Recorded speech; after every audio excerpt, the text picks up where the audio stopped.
प्रिय विद्यार्थियों, education planet channel Nohar पर आपका स्वागत है। और आज के इस वीडियो में कक्षा 8 राजनीति विज्ञान की पुस्तक में चैप्टर नंबर 6 हमारी आपराधिक न्याय प्रणाली, इस चैप्टर के पाठ्य पुस्तक के जो प्रश्न उत्तर हैं ये इस वीडियो में हम करेंगे। तो प्रारंभ करते हैं।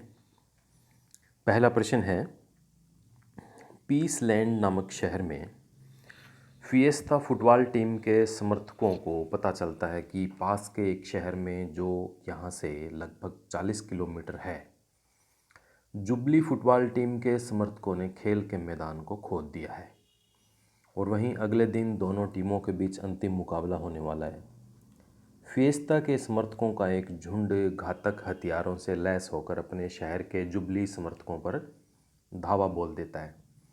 इस हमले में 10 लोग मारे जाते हैं और 5 औरतें बुरी तरह जख्मी होती है। बहुत सारे घर नष्ट हो जाते हैं और 50 से ज़्यादा लोग घायल होते हैं। कल्पना कीजिए कि आप और आपके सहपाठी आपराधिक न्याय व्यवस्था के अंग हैं। अब अपनी कक्षा को इन 4 समूह में बांट दीजिए। पहला है समूह पुलिस, सरकारी वकील, बचाव पक्ष का वकील और न्यायाधीश। अब निम्न तालिका के दाएं कॉलम में कुछ जिम्मेदारियां दी गई है। इन जिम्मेदारियों को बाईं ओर दिए गए अधिकारियों की भूमिका के साथ में मिलान करना है। प्रत्येक टोली को अपने लिए उन कामों का चुनाव करने दीजिए जो फिएस्ता समर्थकों की हिंसा से पीड़ित लोगों को न्याय दिलाने के लिए आवश्यक है, और ये काम किस क्रम में किए जाएंगे।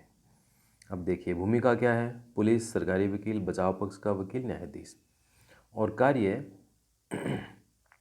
गवाह को सुनना, गवाह के बयान दर्ज करना, बहस करना, तस्वीर लेना, सबूत दर्ज करना, गिरफ्तार करना, फैसला लिखना, पीड़ितों का पक्ष, हमले की शिकार महिलाओं की डॉक्टरी जांच कराना, निष्पक्ष सुनाई, ये सब इतने सारे इसके विषय हैं। अब इसका उत्तर इस प्रकार से होगा। देखिए, एक एक भूमिका को लेते हैं और कौन कौन से काम करेंगे उसको हम देखते हैं। तो सबसे पहले लेते हैं पुलिस। तो इसके उत्तर में आप इस प्रकार से एक सारणी बना लेंगे और इधर लिखेंगे आप पुलिस। तो पुलिस के जो काम होंगे वो होंगे, फिएस्ता समर्थकों को गिरफ्तार करना, नंबर 1। हमले की शिकार महिलाओं की डॉक्टरी जांच कराना, जले हुए घरों की तस्वीर लेना, सबूत दर्ज करना और गवाहों के बयान दर्ज करना, ये पुलिस के काम होंगे। अब सरकारी वकील क्या काम करेगा। सरकारी वकील करेगा अदालत में गवाहों की जांच करना और पीड़ितों का पक्ष प्रस्तुत करना। बचाव पक्ष का वकील करेगा आरोपी व्यक्तियों से मिलना, गवाहों से बहस करना। न्यायाधीश का क्या काम होगा। गवाहों को सुनना, निष्पक्ष सुनवाई करना, यह तय करना कि आरोपी कितने साल जेल में रहेंगे, फैसला लिखना और फैसला सुनाना। तो ये न्यायाधीश, सरकारी वकील, बचाव पक्ष का वकील और पुलिस, इन सब के अलग अलग काम हैं। इस प्रकार से तालिका बना के आप इसके काम अलग अलग आप लिख लेना।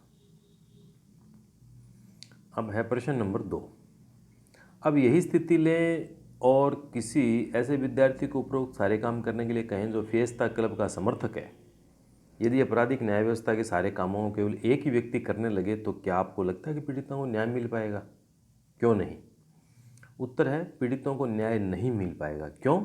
क्योंकि एक व्यक्ति के हाथ में सारी शक्तियां होने पर भेदभाव की संभावना बढ़ जाती है। दूसरा, शक्ति के दुरुपयोग की संभावना बढ़ जाएगी। तीसरा, एक ही व्यक्ति द्वारा सभी, यानी पुलिस, सरकारी वकील, बचाव पक्ष का वकील, न्यायाधीश आदि के कार्यों को भलीभांति करना संभव भी नहीं हो सकता। अब प्रश्न नंबर 3।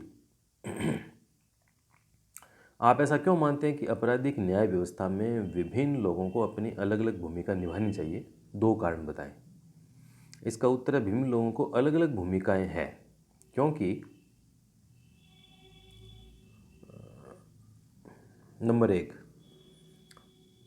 इससे शक्ति किसी एक जगह केंद्रित नहीं होगी और अन्याय की संभावना कम हो जाएगी। दूसरा, जब अलग अलग भूमिकाओं में विभिन्न लोग काम करेंगे तो वे काम को अच्छी तरह से कर सकेंगे और भेदभाव को पनपने का मौका भी नहीं मिल पाएगा। तो इस प्रकार से ये पाठ्य पुस्तक के इसमें केवल 3 ही प्रश्न हैं। तो ये 3 प्रश्न पाठ्य पुस्तक की दृष्टि से समाप्त हो गए हैं। एक्स्ट्रा प्रश्न तो इसमें कई और बन रहे हैं, जैसे और एक्स्ट्रा प्रश्नों की इसमें बात करते हैं तो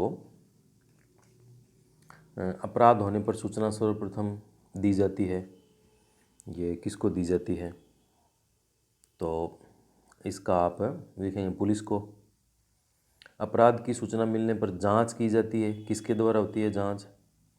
तो जांच भी पुलिस अधिकारी द्वारा होता है, ये उत्तर होगा। आरोपी दोषी है या नहीं, इसका निर्धारण कौन करता है? तो न्यायाधीश करता है। सरकार की ओर से न्यायालय में पैरवी कौन करता है? सरकारी वकील करता है। तो ये इस प्रकार के छोटे छोटे प्रश्न इसमें 2-3 और बनते हैं, और फिर बड़े प्रश्न भी इसमें बन सकते हैं। जैसे भारतीय संविधान की धारा 39A में क्या प्रावधान है?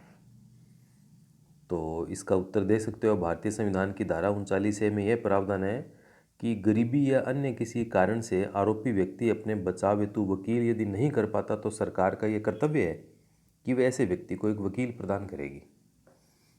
FIR में क्या क्या लिखा जाता है, ये भी इम्पोर्टेंट प्रश्न हो सकता है। FIR प्रथम सूचना रिपोर्ट में आमतौर पर वारदात की दिनांक, समय, स्थान को लिखा जाता है। इसमें वारदात के मूल तथ्यों, घटनाओं का विवरण भी लिखा जाता है। यदि अपराधियों के बारे में पता हो तो उनके नाम और गवाहों के नाम भी लिखे जाते हैं।